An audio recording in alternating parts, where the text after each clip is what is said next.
it's me, Brooke.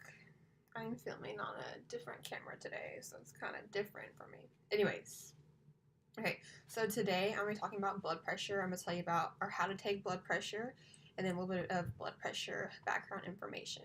And I'm going to be teaching you how to take a manual blood pressure, not automatic. Okay, so in hospitals, we use basically automatic blood pressure. You'll see every time you go to hospital, most time it's machine automatic.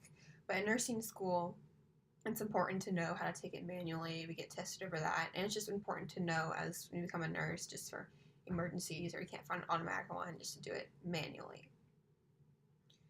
So a blood pressure. Blood pressure is read over systolic, so systolic over diastolic, so S over D, remember that. The top number, which is systolic, is the larger number, and the bottom number is the smaller number. So normal blood pressure is less than 120 over 80. So let's say someone has a blood pressure of 120 over 80. That's normal. The top number would be systolic, and it would be 120. The bottom number would be 80, and that would be diastolic.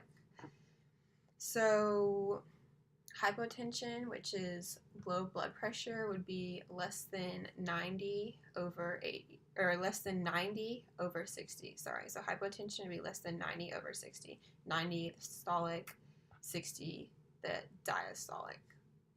And then hypertension, which is high blood pressure, like pre-hypertension, starts around 130 to 139 over 80 to 89. So once you get to those numbers and get up, you start to get into hypertension. You don't want to have the high numbers. Okay.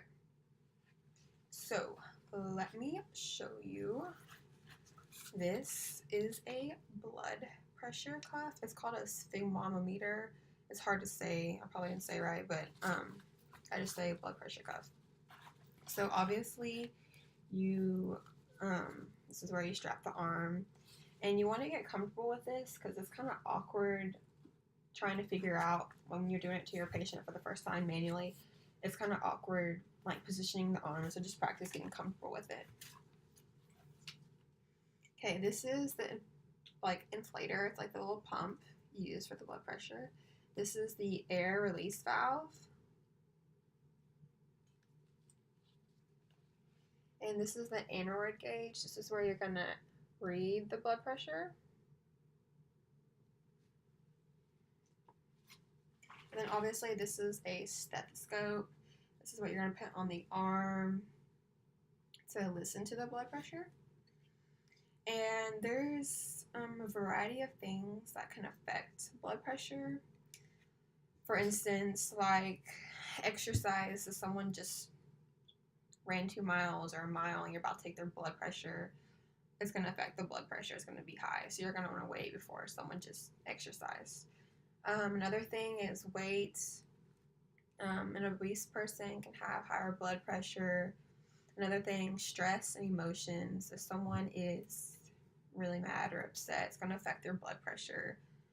White coat syndrome, you've kind of heard of that. People say, I get really stressed out and I see the doctor come in and do my blood pressure, or the nurse. That does, like, it can be real. That, I know it's sometimes like whatever, that can be real. Some people get real stressed out when they see someone come doing their blood pressure, so that can affect it. Race. Black people sometimes have a higher blood pressure, so those are just some factors that affect blood pressure. Okay, so just say you're ready to take the blood pressure. There's, how do you know what sounds to hear, blah, blah, blah, how do you know? Well, make sure your stethoscope is on. You just twist it and listen. Don't pound it because that could hurt your eardrums. It's really loud, so just rub it to make sure it's on. And then when you start taking the blood pressure, you're going to hear 5 quarter cough sounds. 5. Okay. The first sound you hear is the systolic sound. And then you're going to hear all the sounds. You're going to hear an oscillatory gap, which means an oscillatory gap is when you're not going to hear anything. You're going to be like, what? And then you'll start hearing more sounds. And then the last sound that you hear is the diastolic. So you'll be watching, and the first sound you hear, systolic, second, diastolic. And when you take it, it's, like I said, when you take it, I'm going to show you, I'm going to give a demonstration. When you take it, you're going to want to release the air valve slowly, not too slow. But if you do it too fast, the ticker is going to move so fast, you're not going to be able to see the numbers. So take your time. Go slow. You're releasing it. And then watch for the numbers. You hear the first sound and the last sound. All right, there's that. So there's some background information, and I'm about to give you a demonstration. So here we go. Okay, so now I'm going to do my demonstration of blood pressure. This is Miss Ashley. Okay, Ashley, can you uncross your legs, please? When you do blood pressure, you want to make sure your patient's relaxed, and you never want them to have their legs crossed. If their legs are crossed, ask them to uncross them. Okay. And most blood pressure cuffs will have, like, they'll tell you directions, like put your right arm underneath the artery right here. So just look at your blood pressure cuff. They're all different. So, and like I said, practice. It's kind of awkward putting it on for the person the first time. And make sure it's nice and tight. And then make sure they're relaxed. You can relax your arm. Okay, before you do the blood pressure, you want to find their pulse. So locate their pulse. Okay, so I found her pulse. And then make sure the right is tightened all the way to the right. And it's going to cause the pressure. And you're going to pump it all the way up so you can't feel her pulse anymore. And then when you can't feel her pulse anymore, release it. And make sure you look at the number, what the number is when you can't feel her pulse. And then you're going to go 20 up from there. So just say it stopped at 120. You're going to pump all the way up to 140. And then you're going to release. Okay, so let's get started. Okay, first let me find your pulse.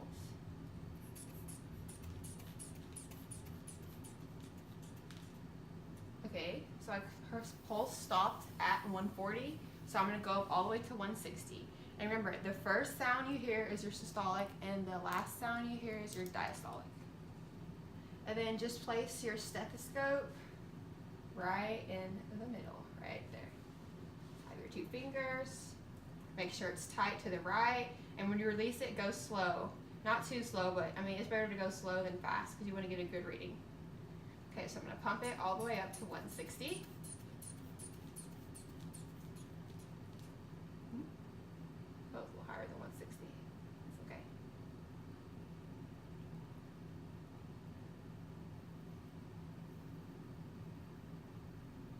Okay, first sound was about 118. All right, last sound was at 78. So 118 over 78, and that's good blood pressure.